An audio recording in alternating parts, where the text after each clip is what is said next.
ভঙ্গুর ইকোনমি রেখে দিয়ে গেছে আপনার গত রেজিম, সেখান থেকে রাষ্ট্রের অর্থনীতিকে সংশোধন করা, ট্রাকে নিয়ে আসার যে অনেকগুলো কাজ করা দরকার এবং হওয়া উচিত, তার ভিতরে অনেকগুলো কাজ হচ্ছে এবং চলছে। সে জায়গাতে আমরা রপ্তানির জায়গাতে দেখলাম, রেমিটেন্সের জায়গা দেখেছি, বিনিয়োগের জায়গাতে দেখলাম, এবং পার্টিকুলারলি জব ক্রিয়েশনের জায়গাতে আপনার এই ট্রেড সামিট, বিনিয়োগ নিয়ে আসা, এফডিআই কে অ্যাট্রাক্ট করা, এর আসলে কোনো বিকল্প নাই। তো সেই জায়গাতে আপনার আমাদের এখানকার বিডার যে লিডারশিপ আছে, প্রধানমন্ত্রীর দপ্তরে যে আপনার ট্রেড হুম। রিলেটেড যে কাইন্ড অফ অ্যাম্বাসেডারের রোল প্লে করছে আপনার লুৎফে সিদ্দিকী, ওখানে আশিক আছে বিদায়, সব মিলে একটা ব্রিলিয়ান্ট টিম দিন রাত এটার জন্য পরিশ্রম করেছে। এবং এই যে প্রায় 1,000-1,200 লোক সারা দুনিয়ার প্রায় 90টা দেশ থেকে এসছেন, বড় বড় কোম্পানিগুলো এসছে, 50 মিলিয়ন, 100 মিলিয়ন, $110 মিলিয়ন বিভিন্ন স্টার্ট আপে করতেছে, ইনভেস্ট করছে। এটা একটা হিউজ আউটলুক আর কি। এবং গ্লোবালি একটা ইমপ্রেশন দেওয়া বাংলাদেশ আসলে ব্যবসা ফ্রেন্ডলি একটা রাষ্ট্র। এবং একই সময় আমরা দেখলাম যে উনি বেইজিং এ গেলেন। এখন আবার আজকে পত্রিকাতে আপনার দিলাম যে বেইজিং এর লিডারশিপ থেকে আপনার 200 ইনভেস্টর সহ একটা ডেলিগেশন বাংলাদেশে সম্প্রতি আসবেন, এরকম একটা হুম। নিউজও দেখলাম। তো সব মিলে এবং তারা কিন্তু খুবই মানে ওপেন এন্ডেড কনভারসেশন করছে। বাংলাদেশে বিনিয়োগকারীরা চিটাগং এ যারা এসেছেন প্রসপেক্টিভলি, তাদেরকে চিটাগং এ ইপিজেড এ নিয়ে গেছে আপনার, চিটাগং ইপিজেড, কোরিয়ান ইপিজেড, এবং কোনো গাইডেড ট্যুর না, কিন্তু ওপেন ট্যুর করে দিয়েছে। যে যারা ইনভেস্টর তারাই ঠিক করবে ওখানে গিয়ে তারা কি করবে, কার সাথে মিট করবে, তাদেরকে কি প্রশ্ন আছে, ওপেন এন্ডেড ট্রিপ।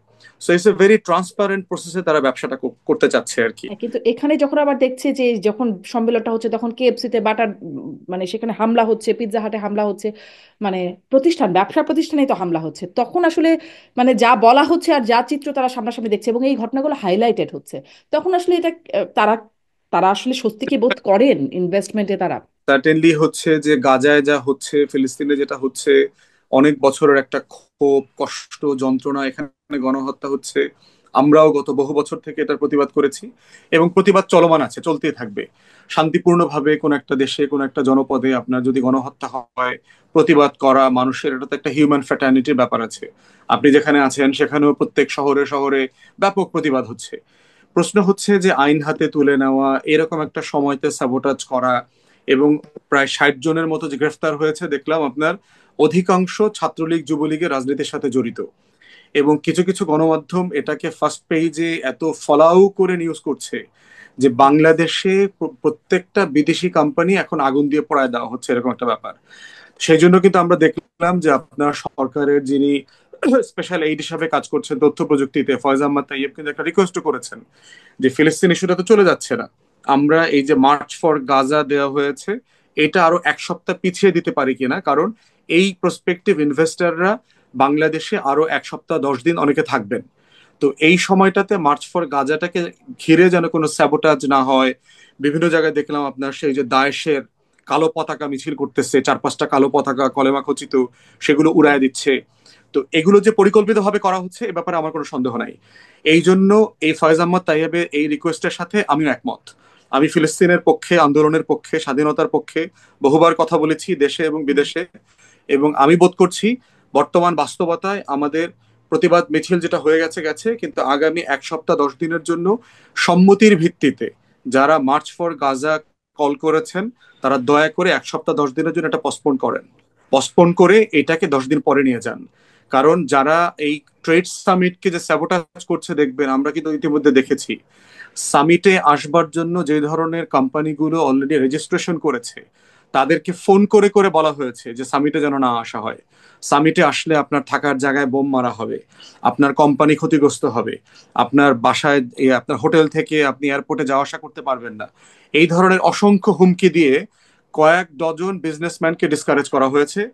তারপর অনেকে এসেছেন এবং যারা এসেছেন তারাই সরকারকে বলেছে যে আমাদেরকে অ্যাক্টিভলি ডিসকারেজ করা হয়েছে একটা বলয় থেকে। তারা কারা, তারাও আবার তাদের কথা আমরা জানি। তো এখন প্রশ্ন হচ্ছে যে তারা কারা? গণ অভ্যুত্থান, তারা বাংলাদেশেরই গত রেজিমের বেনিফিশিয়ারি, যারা চায় না বাংলাদেশের ট্রেড সামিট এত সাকসেসফুলি হোক, স্টার লিঙ্ক এখানে আসুক।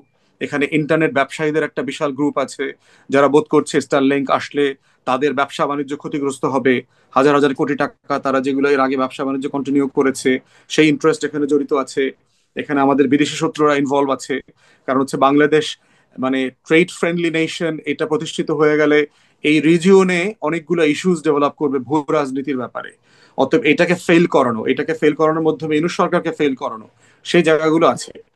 পাশাপাশি ইন্টারিম অ্যাডমিনিস্ট্রেশনকেও ডিসাইসিভলি এটা মুভ করাইতে হবে, যে আপনার ইন্টেলিজেন্স কোথায়, আপনি এত বড় একটা বড় জিনিস হচ্ছে এটাকে ঘিরে যে স্যাবোটাজ হতে পারে সেই লেভেলের স্টেটের প্রিপারেশনের ঘাটতি ছিল কিনা, সেটাও তাদেরকে বিবেচনায় নেওয়া দরকার।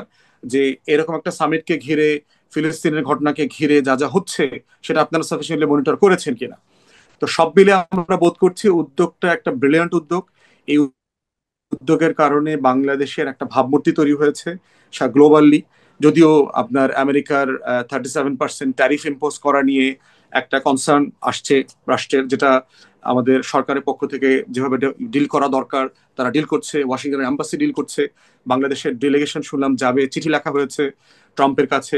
তো সব মিলিয়ে গ্লোবালি এই ট্রেডের ইস্যুটা যেভাবে ট্রাম্পের সাথে সবাই ডিল করছে, বাংলাদেশের রাষ্ট্র হিসেবে তার জায়গা থেকে যতটুকু রেসপেক্টফুলি ডিগনিটির সাথে ডিল করা দরকার তারা করছে এবং এটা করে যাবে।